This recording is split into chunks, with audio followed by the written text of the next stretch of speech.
Be Still My Undying Heart, a dark fantasy romance novelette by Maria Caetza, narrated by Justin Briscoe. Trigger warnings. This list includes spoilers. This book contains subject matter that might be difficult for some readers, including suicidal ideation, grief, loss of a loved one, gaslighting, emotional abuse by a spouse, physical abuse, domestic violence, police corruption, lots of pining, drinking, alcoholism, premeditated murder, unrequited love, lust for a married person. MMC does not get the girl. No happy ending. Your mental health matters. Haunted by memories. Dalton's greatest blessing was also his greatest curse. At one time, his eternal life, granted to him by a sorcerer, sounded like everything he could ever dream of. He imagined that world in his mind's eye now, the same way it appeared centuries ago. The only reason he did not take his own life and escape his bodily imprisonment was cowardice, and dare he say, hope. It was a fool's hope, but it was his to hold on to. If he lived long enough, he might hold his dream in his hands. When he closed his eyes, he let the scene play out before him. This luxury wasn't one he allowed himself often. He chose one day a year to indulge. In equal parts, he considered it an act of grief and motivation. Without this, he couldn't fathom how much longer he could tolerate this sack of flesh he walked around in. His first and favorite memory was her smile. It lit up every room, just like she did with his heart. Along with the idea of her smile came her laugh. Perhaps it was the length of her absence, but it reminded him of a songbird singing, high, staccato, and joyful. He longed to hear that sound again one day. Even after centuries, he could feel her body pressed against his in an embrace. The fresh, herbal scent of her hair haunted him differently than the kitchen's emptiness the first week she went away. Yes, he preferred to picture her alive and well. She merely left on a trip one day. Somewhere along the way, she'd gotten lost and hadn't found her way home yet. Normally, he dared not think about the sickness that ravaged her body. He watched the color drain from her cheeks and the light die in her eyes, and he begged whatever gods may listen to take him instead. In every lifetime, he would trade his life for hers without hesitation. With her last breaths, he watched his dreams fade away.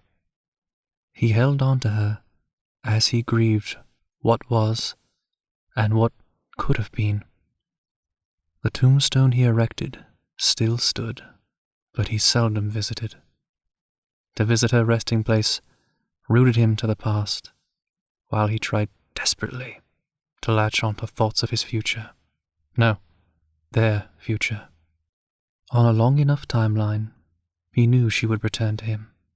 No concrete evidence for reincarnation existed. He checked. But when they met, they experienced an immediate connection and familiarity that was altogether too natural. After that, he was certain they'd known each other in a past life. Now, he clung to life as long as tolerable, waiting for the day he found her beautiful soul again. His eyes opened, and they settled upon the calendar hanging on the wall, marking the date. It was one forever ingrained in his mind. He celebrated her birthday every year. A soul like hers deserved a day to shine and in his head, she did. His attention turned to a reproduction of her portrait that he hung above the fireplace. Her eyes pierced his very being. He deserved her judgment and her scorn, even though they planned on experiencing this transformation together. He was a killer, and she was not. Her soul remained unblemished, while his grew darker each passing day. Such was his life as a creature who must consume human blood to survive. Happy birthday, Vanessa. I hope you'll return home soon, my love.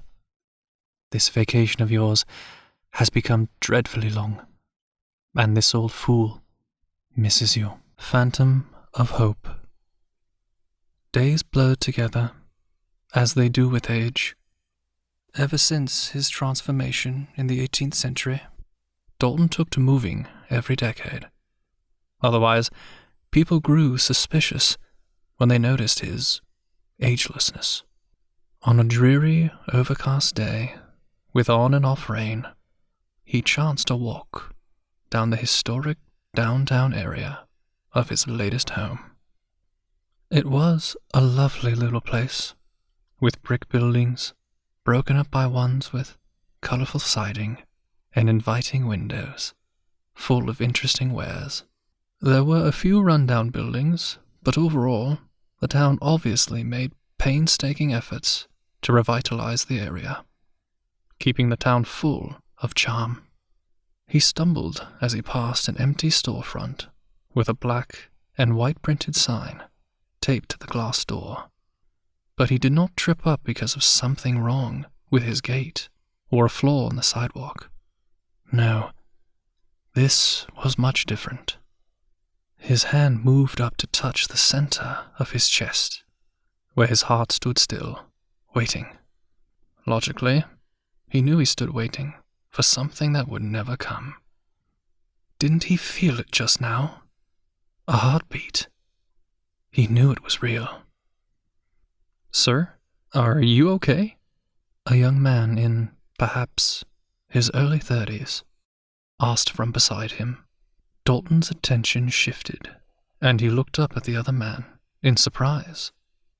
His interactions with humans nowadays were transactional.